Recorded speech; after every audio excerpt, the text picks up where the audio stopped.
Juan 4:27 nos toca hoy. Vámonos para allá. Juan 4:27. A ver,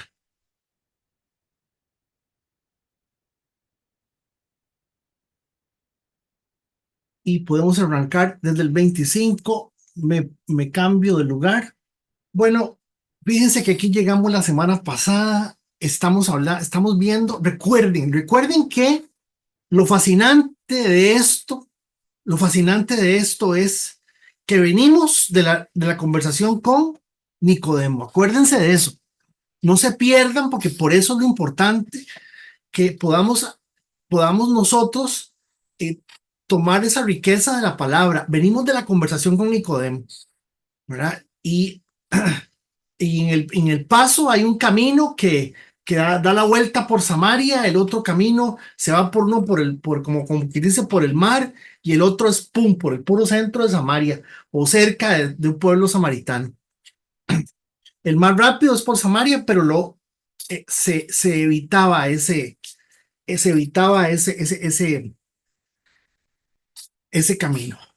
Y entramos al versículo 25. Aquí estoy. La mujer dijo, sé que el Mesías está por venir, al que llaman el Cristo. Cuando Él venga, nos explicará todas las cosas.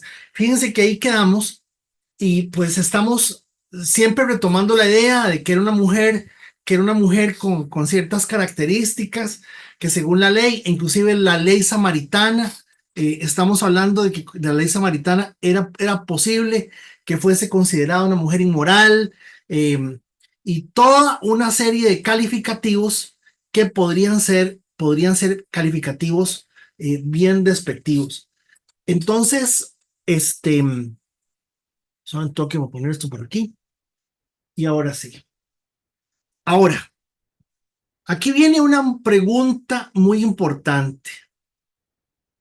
Eh, la mujer dijo, sé que el Mesías está por venir, al que llaman el Cristo. Entonces noten que a pesar de lo fantástico, de la gran sorpresa de que el pueblo de Israel haya rechazado al Mesías, noten que hasta los samaritanos estaban esperando al Mesías. Noten eso, o sea, los samaritanos estaban esperando al Mesías. La mujer dijo, sé que el Mesías está por venir. Ahora, ahora temprano que estaba leyendo un material sobre esto de uno de los autores que más me ha fascinado, escribiendo sobre el Nuevo Testamento. Vieran que yo pienso, yo no sé, en mi cabeza tonta, yo me pongo a pensar en aquel momento en el cielo donde el padre y el hijo conversan y dicen, bueno, hagamos una cosa. Usted se va a encontrar con una mujer que, vea, es una mujer que tiene estas y estas características, pero es una mujer muy sincera. Es una mujer que de corazón está buscando algo, y yo creo que esta es la respuesta a esa adoración y esas oraciones de esta mujer. Que conste, lo que estoy diciendo, lo estoy diciendo como una idea mía, y van a ver por qué. Porque oigan lo que está sucediendo en el verso 25. En el verso 25 la mujer le dice, es que el Mesías está por venir. Y vean el 26. Entonces Jesús le dijo, yo soy el Mesías.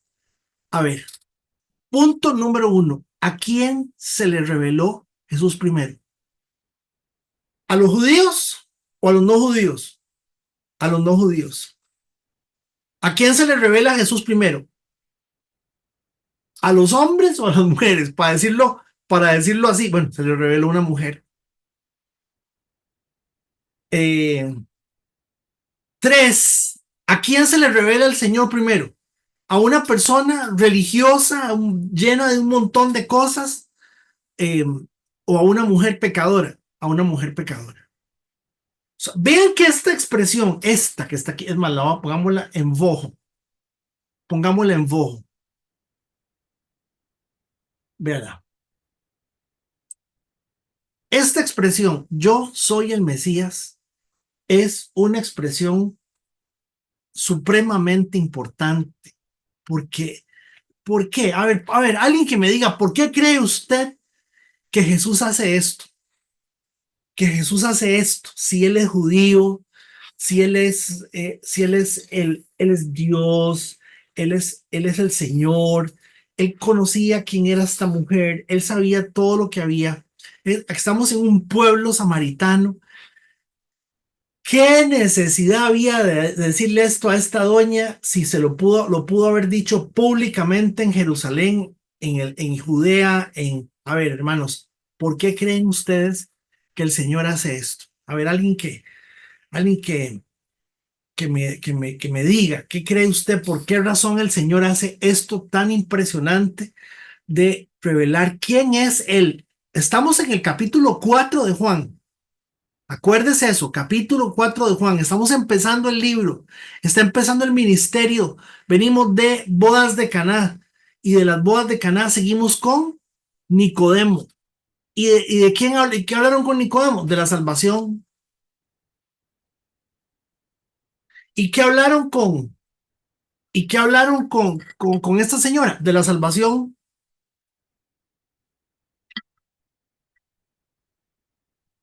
¿Por qué creen ustedes que el Señor se está revelando a esta mujer? Véanlo, aquí no hay Fe, ningún. Adelante, adelante. no, Jay, yo creo que el contexto en el verso anterior lo explica claramente. O sea, este, cuando ella le dice, yo sé que el Mesías está por venir y al que llaman el Cristo, y cuando Él venga nos explicará todas las cosas. O sea, el corazón de esa mujer, no importa lo que haya hecho, simple y sencillamente estaba esperándolo. O sea, Cristo tenía que revelársele porque definitivamente vio que el corazón de ella era un corazón que estaba esperando esa maravillosa venida, ¿verdad? Creo yo. Claro, de hecho, yo lo vi así, ¿verdad? Yo me imagino que, porque esto está planeado desde antes de la fundación del mundo, esto es una planificación perfecta, ¿verdad? Eh, Esto es algo muy importante, pero hay una razón más de peso, hay una razón de peso. Es más, hubo gente que le dijo al Señor, ¿eres tú? Y él le dijo, tú lo has dicho. O sea, el Señor esquivaba de alguna forma, con los judíos esquivaba la respuesta. ¿Por qué aquí le dice a la mujer, mira, mira, suave, yo soy el Mesías? Yo soy el Mesías. ¿Alguien más? Otra impresión de por qué usted cree que Jesús hace esto.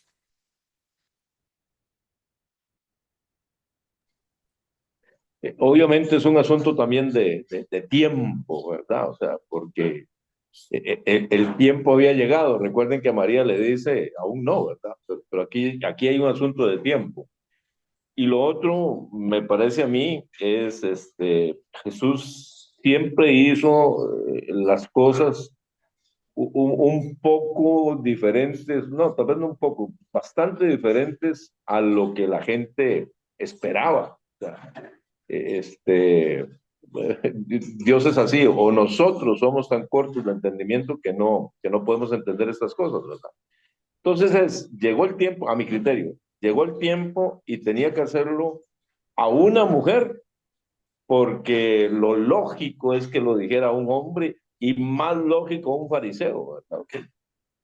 Eh, y lo lógico también es que lo hubiera hecho en Judea y no en Samaria.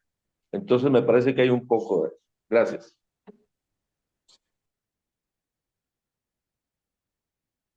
¿De dónde venimos? A ver, ¿alguna otra persona que quisiera decir algo, alguna impresión con respecto a por qué? Porque acuérdese, era una mujer súper adúltera, súper inmoral, súper pecadora, súper, eh, todo súper. Este, gracias. Porque creo que a ellos vino, ¿no? A nosotros vino, a los pecadores, a los adúlteros, a eso. Y aparte, también pienso, no sé, que no lo hace con los judíos y con el pueblo de Israel directamente porque ellos sí tenían palabra. El pueblo de Samaria no la tenía hasta cierto momento.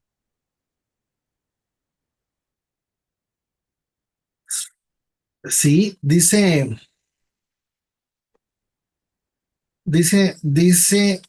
doña Mari Sánchez que la misericordia para con ella, para que fuera salva. Realmente, hermanos, si estamos viniendo de dónde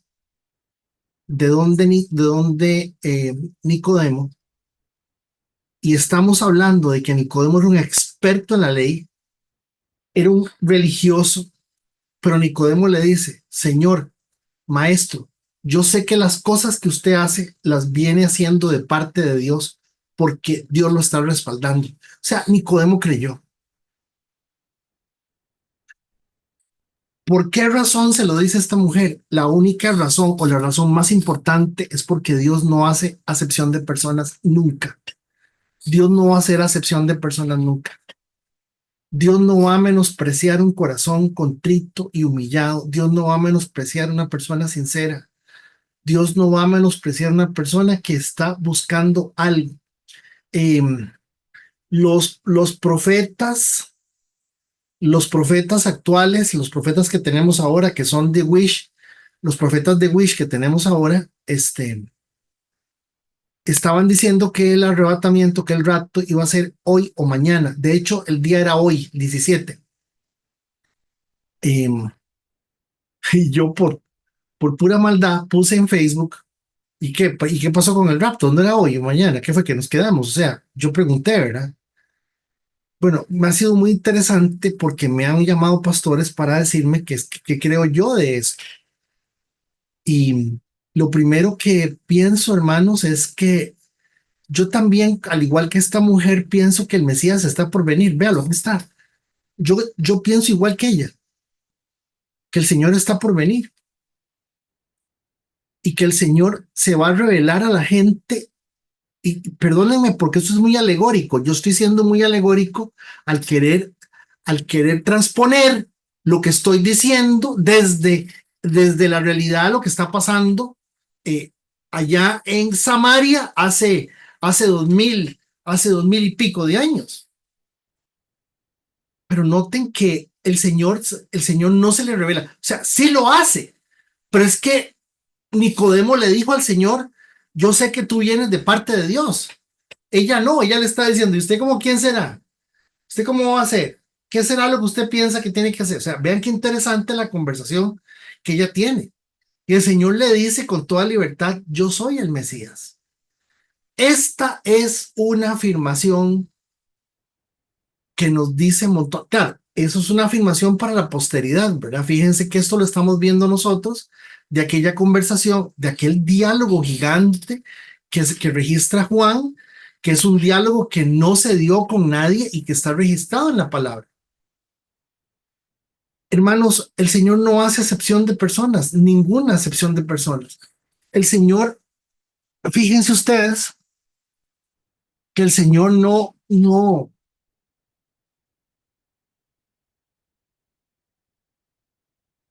desecha a una persona que genuinamente tiene la disposición de hacerse esta pregunta.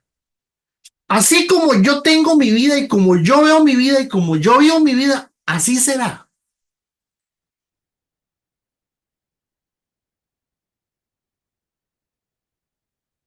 Hace algunos años, en la comunidad cristiana Olivo Verde, hubo una bronca. Bueno, porque una hermana mandó un mensaje de texto y el mensaje de texto era para mí y se lo mandó a la persona que de alguna forma ella estaba haciendo un comentario.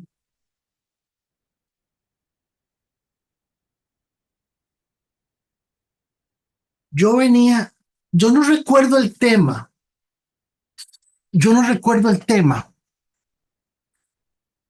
pero yo venía esos eran los años en que, por ejemplo, tomábamos un tema 2, 3 años. Y vieran que yo me acuerdo, pero me acuerdo como que si fuera ayer, como dice la gente, yo me acuerdo que veníamos como 3 o 4 semanas hablando de que que lo que hacía que la iglesia fuera la iglesia en muchos sentidos es que nosotros íbamos a fallar. Nosotros íbamos a fallarle a los hermanos, que los hermanos nos iban a fallar, que nosotros no podíamos eh, ponernos en una posición donde a mí no me van a hacer daño.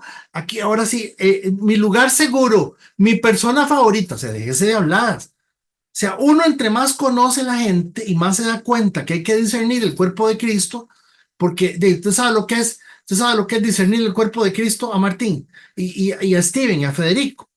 Hay que encontrarle el cuerpo de Cristo y a Jorge y a Rigo, encontrarle el cuerpo de... ¿Usted me entiende? O sea, el texto a la hora de decir que hay que discernir el cuerpo de Cristo tiene varias acepciones. Una de esas es, usted encuentre donde la persona refleja al Señor. Entiéndalo, en alguna parte la tiene, si no, no estaría aquí. Yo venía como de 3 semanas de estar hablando de que nos íbamos a hacer daño, de que era probable de que los hermanos también falláramos. Y casualmente eso fue lo que pasó. Bueno, eso fue lo que pasó. Si se quiere ver así, que la persona que mandó el mensaje estaba hablando de la persona que lo recibió y se sintió ofendida, pero lo que estaba diciendo era cierto. Me explico. Si yo llego y digo, yo digo, es que Rigo Méndez es muy arrancado, perdón, don Rigo Méndez es muy arrancado. ¿Me entienden? O sea, yo no, pero claro, que cómo se tome y cómo se diga y cómo se vea y cómo todas esas cosas. Pero también hay gente que no aguanta, que son, como dicen ahora, son de vidrio. Y no se me olvida que la persona me dijo estas palabras. Me dice, yo me voy a ir, dice. Hasta aquí llegué yo. Dice, me voy muy ofendida, me voy muy ofendido, porque no es posible que pase esto en la iglesia. Y yo dije, no entendió. No entendió. ¿Y por qué les estoy contando este cuento? Les estoy contando este cuento porque estamos en una realidad en donde, como les decía el sábado, perdón, hermanos, la, la, la estrategia terapéutica de Dios para nuestras vidas es la iglesia. La estrategia terapéutica de Dios para nuestras vidas, la estrategia de salvación para nuestras vidas es la iglesia del Señor. La iglesia, no cualquier congregación. No toda congregación es iglesia, pero todas las iglesias sí son congregación. Póngame atención. Y noten que todo este análisis va en torno a esa expresión que hace la mujer, al Señor al decirle a esta mujer, yo soy el Mesías. Entonces, claro, fíjense que eso, en eh, yo no sé qué esta mujer hubiese hecho, yo no sé qué hubiese hecho yo, no sé qué hubiese hecho, no sé qué hubiese hecho doña Lidia, Lady, doña Roxana, que el Señor le diga, perdón, es que yo soy el Mesías. Me imagino yo que seguramente si fuera en este tiempo se tiran para atrás, pero noten que ahí no se dice nada de esto, noten que lo que dice ahí, justo en ese momento, volvieron sus discípulos. Véanlo, todo finamente calculado. Volvieron sus discípulos. Se sorprendieron al ver que Jesús hablaba con una mujer. Pero ninguno se atrevió a preguntarle, ¿qué quieres de ella? ¿Por qué le hablas? Y fíjense ustedes que esta expresión de Juan, porque esta narración, aquí está justo en ese momento, aquí está Juan narrando. Se sorprendieron a ver a Jesús y hablaba con una mujer. Pero ninguno, incluyéndose él mismo, se atrevió a preguntarle, o sea,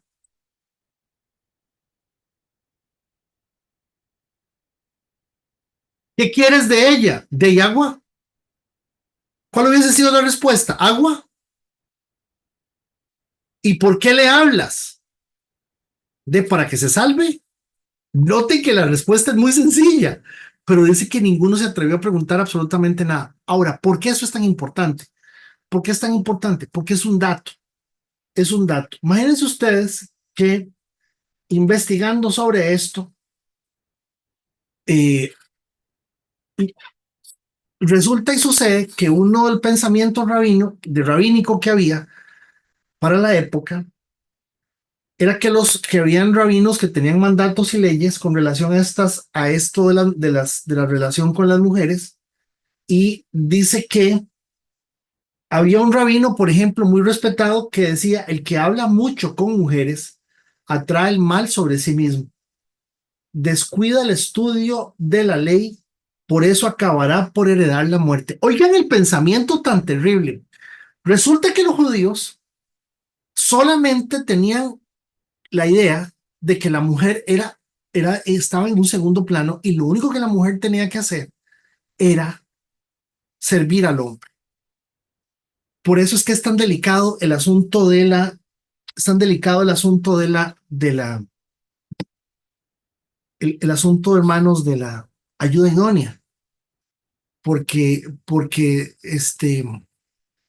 la mujer tiene que atender al hombre mientras el hombre sirve al Señor.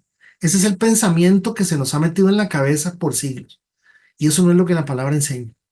La palabra enseña, número uno, que cuando se está hablando de ayuda idónea, se está hablando de la capacidad que yo tengo para poder de alguna forma tener a alguien con quien analizar, hablar y decir: mira, vos sabes una cosa, me parece a mí que los elefantes eh, no deberían de llamarse pipirines, porque nada que ver.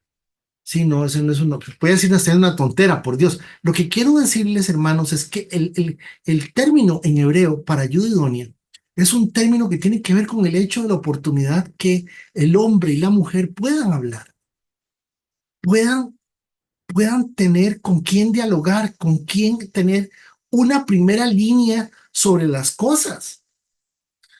Yo no sé, no creo que haya nadie de aquí. A ver, aquí está doña Gladys Saborío. Yo creo que doña Gladys estuvo y doña Ana Segura. Steven, el gringo, vino una vez y trajo un seminario sobre Génesis, que estuvo bien bonito, estuvo muy interesante el seminario de Génesis, pero no se me olvida que Steven, cuando llegó al tema de la ayuda idónea, Steven eh, habló de la mujer como, o puso a la mujer en una perspectiva sobre que la mujer, que vieran que hasta el día de hoy no he encontrado dónde salió Steven con eso. Es más, creo que fue Giselle y Toño que me dijeron: Fede, pero lo que él está diciendo suena como muy raro. O yo traduje mal, o yo traduje mal, o, o tiene su toque. Decía Steven, no sé si se acuerdan, que la mujer es la que controla el pecado en la casa. Me parece muy interesante porque, como les digo, no he encontrado un texto en la Biblia que apoye esa teoría, pero Steven afirmó eso, y Giselle me lo dijo: Fede, me dice, pero es que está haciendo un reguero este señor, un barrial, y yo realmente le di gracias a Dios que hubo varias gente, creo que fue Flori Fuentes y doña Giselle, y creo que Toño, que me dijeron: pues, ¿por qué está diciendo eso? ¿Verdad? O sea, que si hay pecado, entonces es culpa de la mujer porque la mujer no vigiló bien. Y si no hay pecado, la mujer es una maravilla. O sea, Steven tenía esa posición que la verdad es que nunca le pregunté por qué, se me olvidó hacerlo, pero sí, por lo menos, lo que sí he podido analizar con respecto al tema de la ayuda idónea tiene que ver con el tema de la participación de ambos para tomar decisiones, para analizar las cosas. Otra cosa que decían los rabinos para ese tiempo: oigan, un hombre no estará a solas con una mujer en una posada, aunque sea su esposa, su hija o una hermana, oigan, ni siquiera con su hermano o su hija, debido a lo que la gente pudiera pensar. Un hombre no hablará con una mujer en la calle, ni siquiera con su propia esposa, y sobre todo menos con otra mujer, por lo que la gente pudiera pensar. Estos son las, eh, este es el pensamiento de los rabinos. Eh, y entonces, fíjense ustedes, un segundo nada más.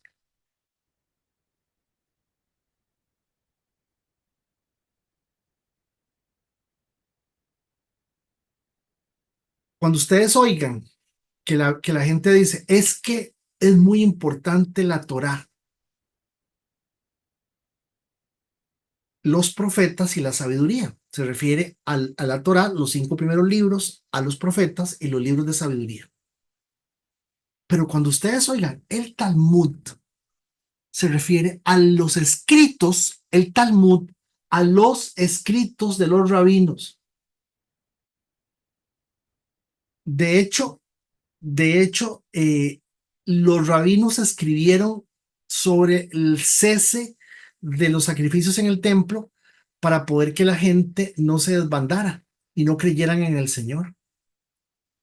Entonces, ¿qué pasa? Que los escritos del Talmud a veces le dan más peso que la misma palabra. Por eso el Señor les dijo, ustedes han abolido la ley por la propia tradición. Entonces, fíjense que por esa razón dice este punto aquí, pero ninguno se atrevió a preguntarle, ¿qué quieres de ella? ¿Por qué le hablas?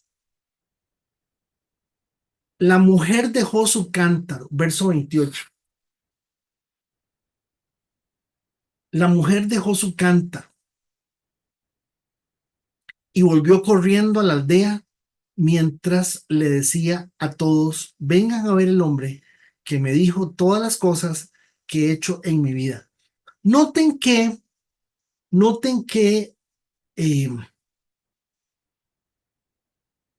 hay algunas cosas interesantes en esta triada o en desde que venimos hablando de Nicodemo, tal vez no triada, pero sí dándole seguimiento a lo que hay. Noten que Jesús con Nicodemo va por encima completamente de la tradición judía y va por encima completamente del aspecto de la religión y, y de alguna forma eh, cuando llega a hablar con la mujer a todas luces, número uno, se vence el prejuicio religioso que había porque había una terrible discusión sobre que los samaritanos no les interesaba, no les interesaba el resto de la Biblia, la palabra de Dios, solamente los 5 primeros libros. Lo segundo, el aspecto cultural. Toda la cultura samaritana estaba viciada por los diferentes creencias que había, entonces había un aspecto cultural que los hacía rechazarlos más. Pero noten que estamos ante algo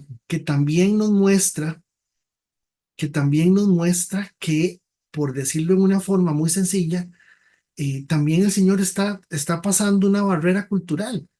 Eh,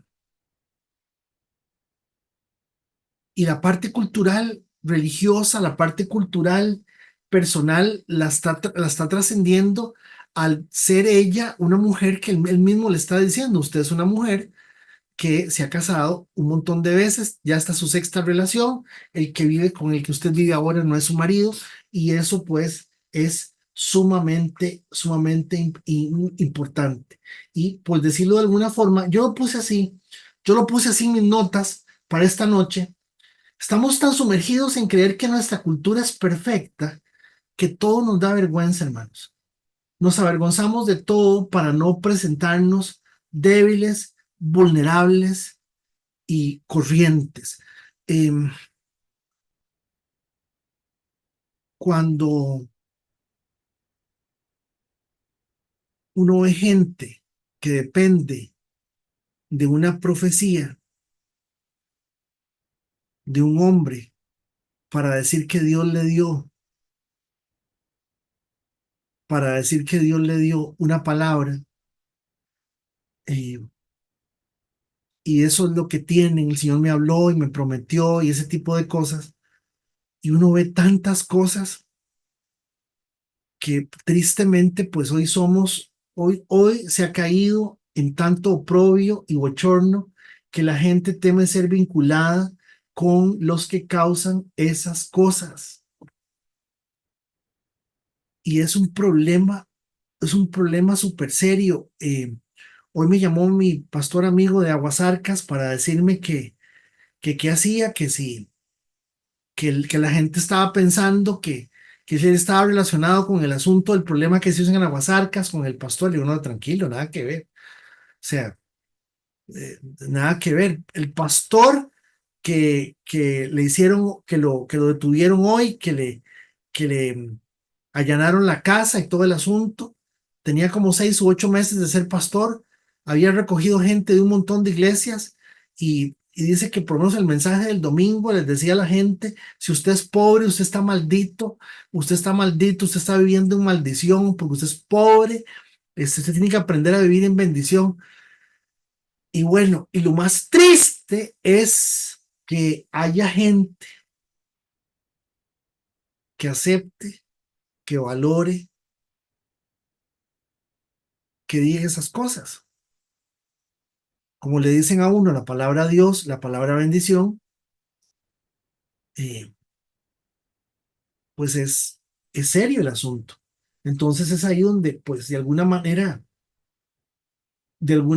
pues tenemos que, tenemos que darnos cuenta de que tenemos que animarnos, hermanos, porque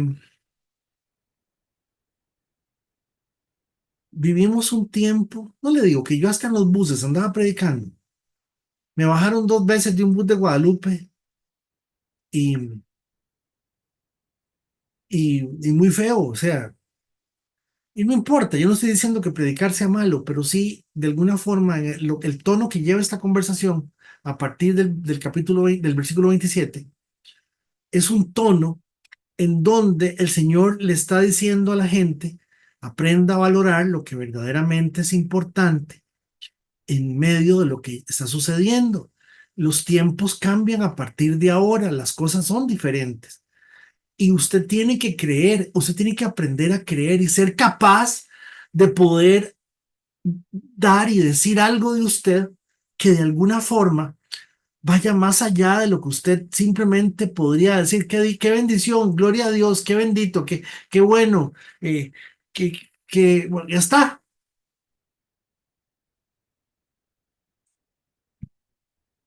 Hay algo más. Y entonces avanzamos, versículo 27, justo en ese momento, volvieron sus discípulos.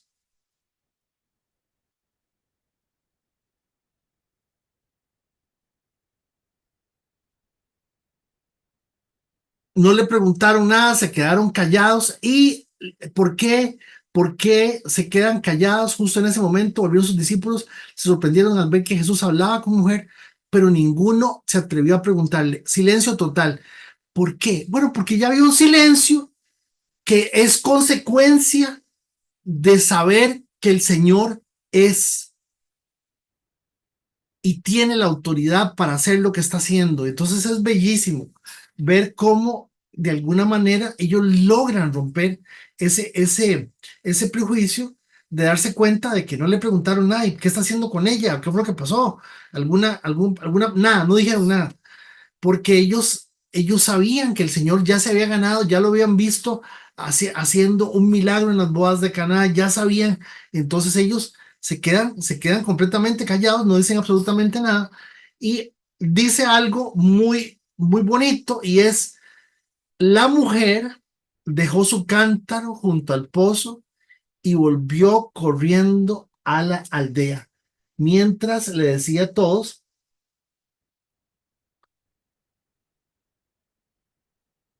vengan a ver a un hombre que me dijo todo lo que he hecho en mi vida.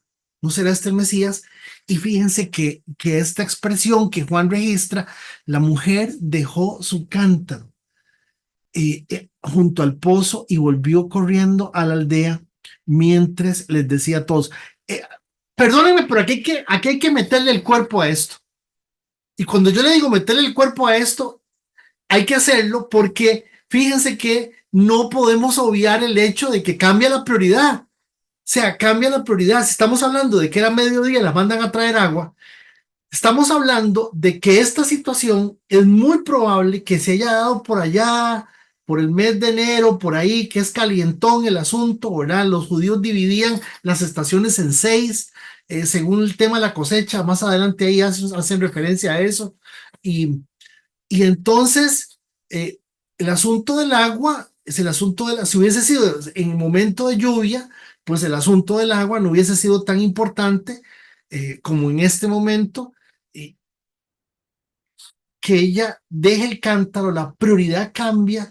Noten que al poner en evidencia, al revelar el corazón de quién soy yo y decirle, yo sé quién es usted, pero usted no sabe quién soy yo y yo le voy a decir a usted quién soy yo, porque lo que el Señor hace es revelarse a nuestras vidas. Lo que el Señor hace es revelarse a nuestras vidas y enseñarnos quién es Él. Entonces, noten, yo lo puse de esta forma, dejar el cántaro era una muestra de completa emoción. Claro que sí, lo está dejando de forma voluntaria, por supuesto que sí. Y aquí hay que echarle el cuerpo. ¿Qué significa echarle el cuerpo? Muchos de nosotros deberíamos de dejar el cántaro. No podemos enseñar del Señor si no hay un cambio de prioridad, si no hay un cambio en las cosas que estamos haciendo. ¿Qué les digo con echarle ese cuerpo? Yo le tengo mucho respeto a este tipo de cosas. ¿Por qué? ¿Por qué le tengo respeto? Porque es muy fácil siempre regañar a la gente y querer meter a la gente como en un catecismo. eh, yo no le digo catecismo, yo le digo más bien en una charla de convivencia, ¿verdad? Pero hermanos, noten que aquí evidentemente la mujer dijo, ¿qué es esta maravilla? ¿Quién es este hombre? No se sabe si tomó agua, no tomó agua. Les dije que eso quedaba 1 kilómetro, kilómetro y pico. La mujer deja el cántaro y sale corriendo rumbo al pueblo. En donde lo que estamos es doña Kaylin, don Rigo, Rocío, qué dicha que están ustedes esta noche, Rocío, Irene allá en Colombia. No entró don Marco Sevilla. Don Marco Sevilla me dijo que iba a entrar, no entró, no lo veo yo. Este,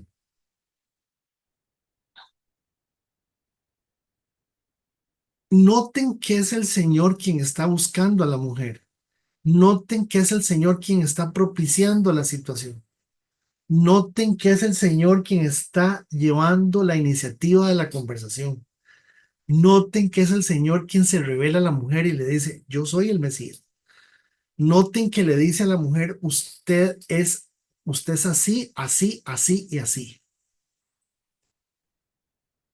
Noten que la mujer evade el tema, como lo vimos la semana anterior, lo evade, se hace la que no es con ella. Sin embargo, el Señor no le recrimina absolutamente nada.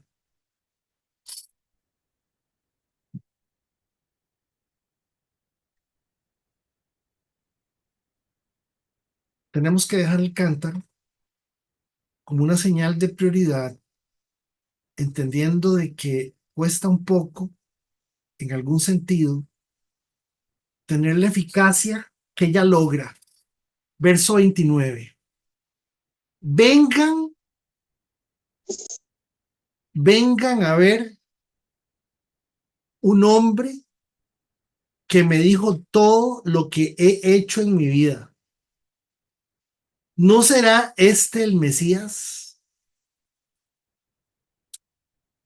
Entonces, fíjense que eh, no se sabe, hermanos, no se sabe. Y todo lo que se diga es una conjetura.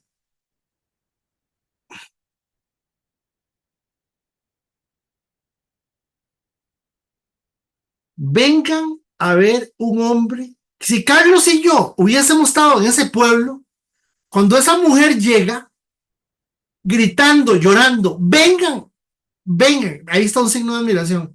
A ver un hombre que me dijo todo lo que he hecho en mi vida. Carlos y yo hemos dicho, qué gran misterio. Qué gran misterio.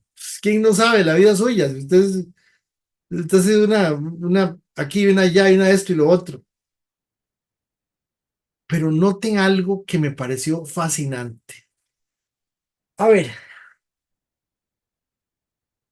si ustedes recuerdan, desde la semana pasada, muchachos y muchachas, que venimos hablando de la mujer samaritana, estamos hablando de que a este punto de la conversación, que ya seguramente llevamos ya como tal vez unos 10 a 15 minutos, que hay más o menos, desde que Jesús llegó, han habido 5 temas de conversación. La relación entre los judíos y los samaritanos, la situación de las condiciones de Jesús sobre obtener agua del pozo y el hecho de que él se lo pidiera, el tema del lugar sagrado, el tema del lugar de adoración, el asunto del agua viva, que es la respuesta de Jesús, que es agua viva, y Jesús se le va directamente a la espinilla y le dice, mamita, esta agua, el que tome esta agua seguirá teniendo sed, pero si el agua que yo les doy, el agua que yo les doy es la más importante. 5 temas, 5 temas. Súmele que el Señor le dice, estamos hablando de esta agua, que es un agua de manantial, es un pozo manantial profundo, pero súmele también el tema de la vida personal de la mujer. 5 temas, desde que empezaron a hablar, han habido 5 temas. Noten que la mujer se va corriendo, vengan a ver a un hombre que me explicó a dónde debemos de adorar. No, no habló de la religión. Vengan a ver un hombre que me habló una nueva teoría sobre el agua.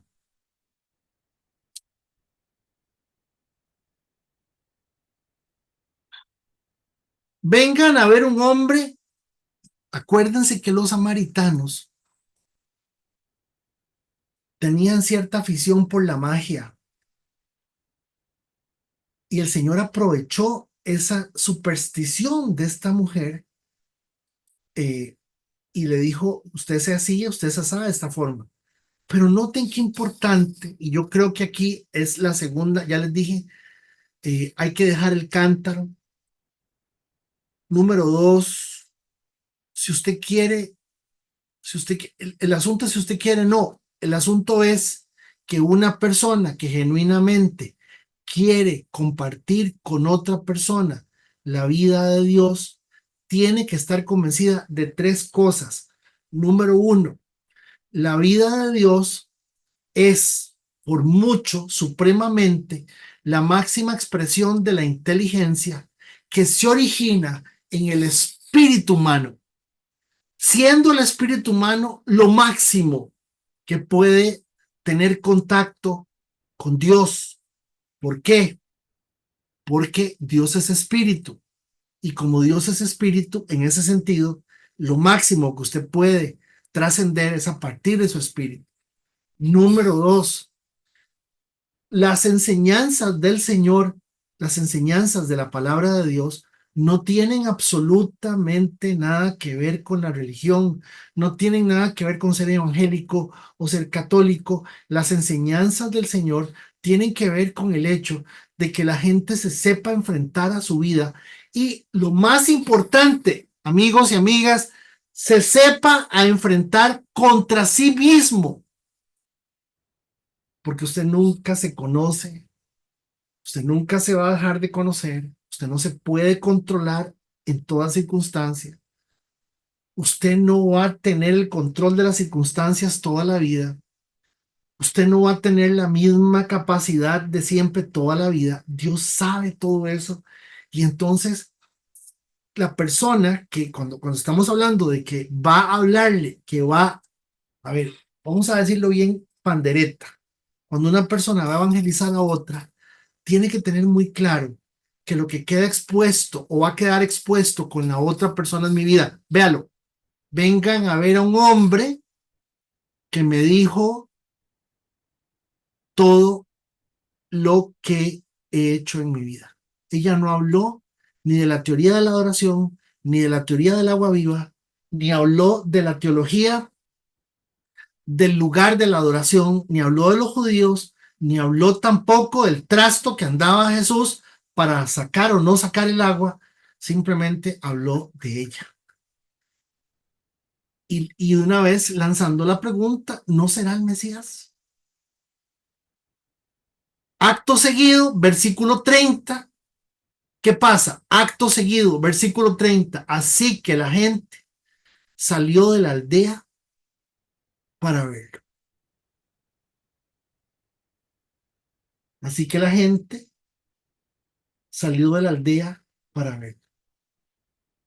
¿Qué escogió ella? Dar testimonio de lo que ella era. ¿Por qué? Bueno, ¿por qué? Bueno, pues si ustedes se acuerdan, aquí hay un famosísimo pasaje que está en el capítulo de Marcos, capítulo 5, verso 19, en donde Jesús le dijo a esta señor, mira, dice, Señor, yo me quiero ir con vos, yo me quiero ir con vos.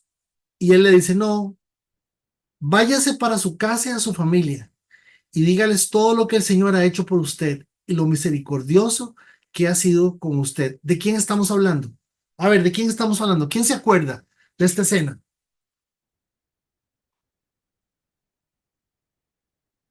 El endemoniado Gadareno. El endemoniado ganadero, dice la gente. Exactamente. Noten que lo que el Señor le dice es, váyase a su casa, que es donde usted lo conoce, y a su familia, y dígales todo lo que el Señor ha hecho por usted. Y esa mujer se va para el pueblo y les dice, yo conocí un hombre que me sacó todo lo que yo soy y dijo quién yo era.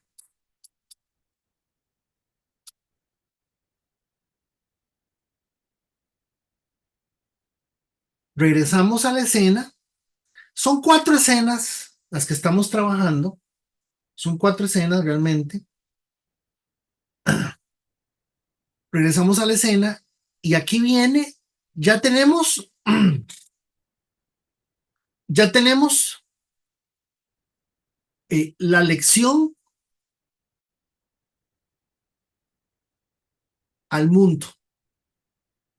Acuérdense que siempre que muchas veces se trata de hablar de la iglesia, se utiliza la figura de mujer para hablar como iglesia. ¿Quién se le revela al Señor? A la iglesia, de una u otra forma. Entonces noten que al entrar al versículo 30, así que la gente salió de la aldea para verlo. Mientras tanto, los discípulos le insistían a Jesús, Rabí, come algo. Pobrecitos, ¿verdad? Ellos estaban súper confundidos de tanta cosa, ¿verdad? Al menos tanta cosa en el sentido de que la mujer estaba ahí, sale en carrera, les deja el tarro deja el pichel de agua ahí, y Jesús le responde algo que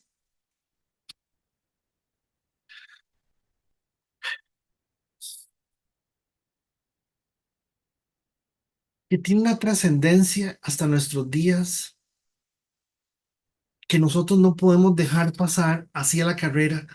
Jesús le respondió a Federico, a nosotros, a, a, a Luis, a Irene, yo tengo una clase de alimento que ustedes no conocen. Entonces, cuando Jesús decía estas cosas, hermanos, era para que ellos dijeran, ¿cómo que? ¿Qué será? ¿Qué será? Esa era la razón por la cual él decía estas cosas. Verso 33, dice que ellos dijeron, En vez de decir, ¿qué será? ¿De qué estar hablando? O sea, digamos, me confunde. No, no, nada. ¿Le habrá traído a alguien de comer mientras nosotros no estábamos? Se preguntaban los unos a los otros. Entonces noten que aquí hay una revelación progresiva. Suelta el Señor la bomba, yo tengo una clase de alimento. Entonces viene, ellos denotan esta confusión, que es muy probable que eso cualquiera de nosotros también, porque no entendió de que el Señor está hablando de la situación que se está presentando con respecto a la mujer. Ellos no están viendo que la mujer hace algo que es completamente salido de lo tradicional, irse, deja el asunto. A ese momento no había llegado la gente del pueblo, era 1 kilómetro para allá y 1 kilómetro para acá, quiere decir que se duraba tamaño pedazo, tamaño un poquillo en que llegara la gente. Y entonces Jesús explicó,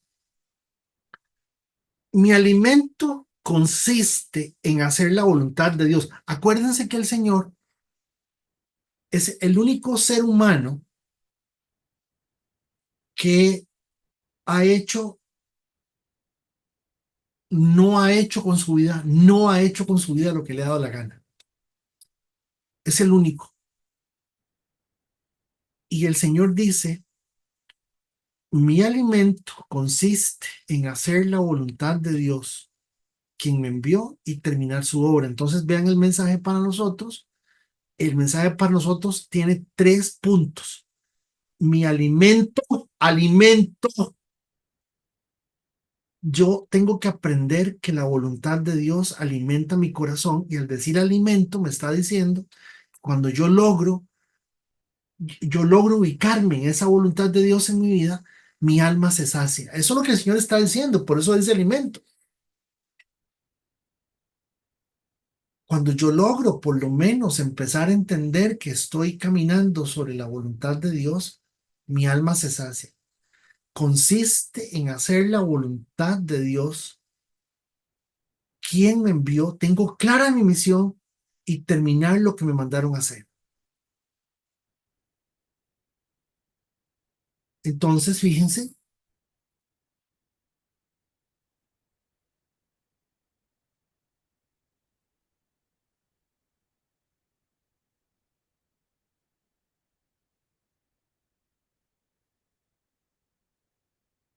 démosle vuelta a esto, démosle vuelta a esto. Y aquí lo que nos está diciendo es, se los leo porque es lo que el Señor de fondo está diciendo. Nuestra alma fue diseñada, escúcheme, nuestra alma fue diseñada para poder dar, para poder apreciar en el despertar de otras personas la grandeza de Dios y que nuestra alma se vea satisfecha. Nada, nada es más grande y va a llenar de realización y de vida su vida y su alma cuando usted vea que de alguna manera,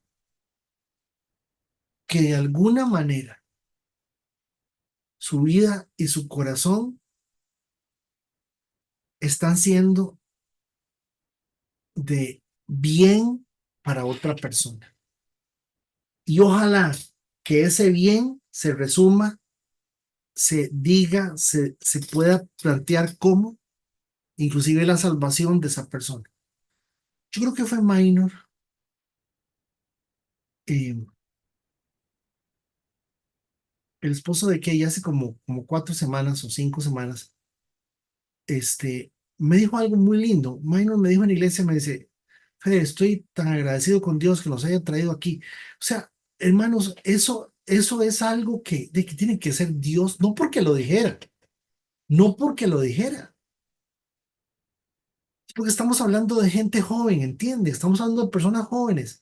O sea, la oferta hoy es tanta, pero por lo menos en mi caso, yo no estoy peleando porque, ay Dios mío, ¿cuándo vamos a poner las luces de colores aquí y hacerle así y hacerle así? Yo no estoy, o sea, a mí no me inquieta lo que estén haciendo los otros. Me inquieta lo que nosotros no estamos haciendo. Es que lo que otros están haciendo, usted lo ve mal. No, y no. De no, seguramente si nosotros tuviéramos luces y un equipo de sonido impresionante y tuviéramos el auditorio alfombrado y lo tuviéramos acústicamente preparado, es muy probable que tendríamos la misma afluencia de jóvenes que tiene las otras dos comunidades grandes que hay aquí en San Ramón, la de Edward y la de y la de Semilán.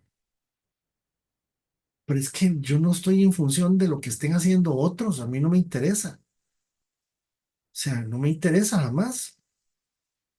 Ustedes saben lo que significa, por ejemplo, el caso de Minor, que estoy hablando de él, de Minor, simplemente, vea, Minor viene tratando de hablar conmigo hace como 5 años y no hemos podido hablar, no hemos podido ponernos de acuerdo, y de alguna forma, lo que evidentemente uno nota que él está buscando algo, que su esposa está buscando algo, que ellos quieren creer lo que hay que creer. Por Dios, eso, lo que pasa es que nosotros, los hermanos mayores, para que ustedes me entiendan, nos hemos hecho muy, como decía la abuela Julia mía, muy haraganes y no nos damos cuenta del honor que Dios nos concede en ese sentido. Nuestra alma fue diseñada para poder dar, para poder apreciar en el despertar de otras personas la grandeza de Dios y nuestra alma se vea satisfecha. Entonces Jesús les explica, vean, yo no sé ustedes, pero ustedes van a seguir en ese plancito de que los mando a comprar en el chino, ahí a Samaria o donde sea, y no entienden que aquí lo que estamos en es en otra cosa, porque eso fue una regañada, vea, eso fue una regañada, vea. Verso 35, ¿ve dónde estamos? Vean, chiquillos, ustedes han escuchado el dicho que dice, hay 4 meses entre la siembra y la cosecha. Yo les digo, despierten y miren a su alrededor. Los campos ya están listos para la cosecha. Ellos no han salido del asunto de la comprada del chino, de que el patrón coma, de que para qué estaba hablando con la señora. Ellos no han salido de eso. Mientras, doña Samaria, mientras la muchacha dejó botado el cántaro, dejó botado todo y se fue en carrera a evangelizar al pueblo, a llamar a la gente, a decirle a la gente, vengo a hablarles de un hombre que me ha puesto mi vida en evidencia.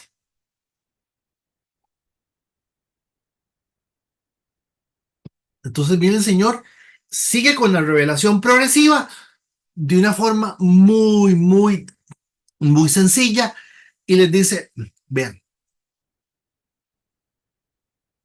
a los segadores se les paga un buen salario, o sea, los que recogen la cosecha. Y los frutos que cosechan son personas que pasan a tener la vida eterna. Se las hizo dibujada, se las hizo dibujada. Vean, muchachos, ustedes no entienden que aquí estamos para que la gente se salve y para que haya una nueva experiencia de vida en las personas.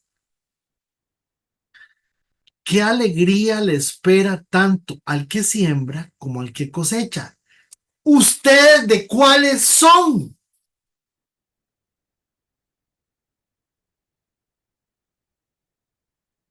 No podemos seguir en este punto porque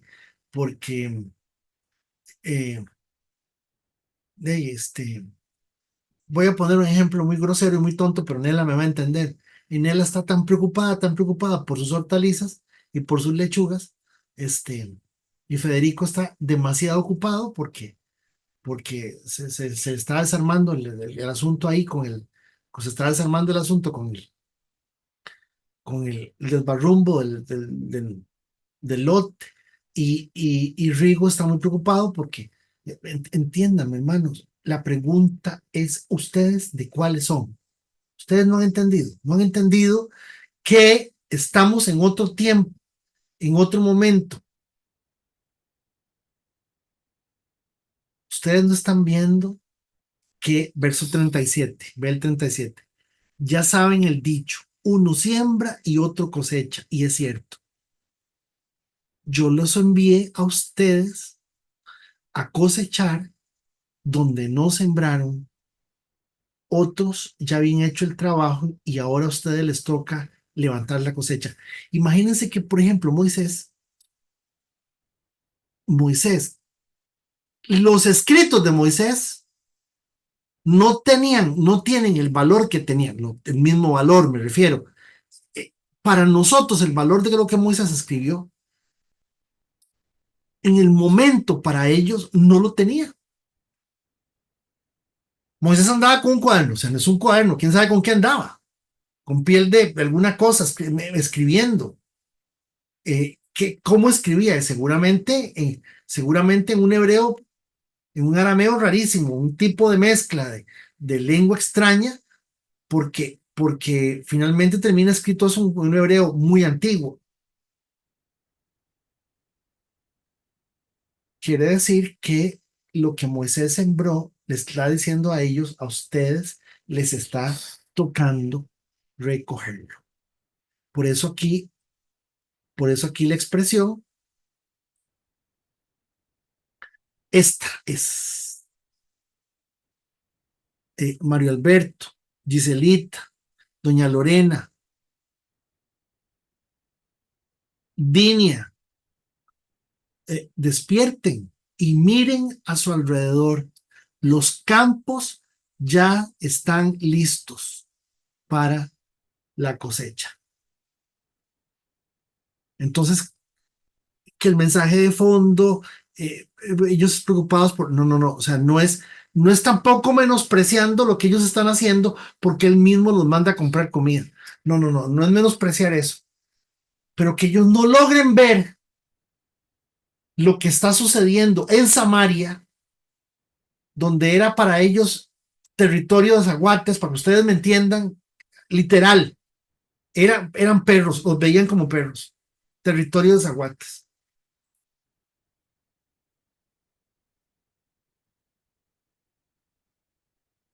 Yo los envío a ustedes a cosechar donde no sembraron.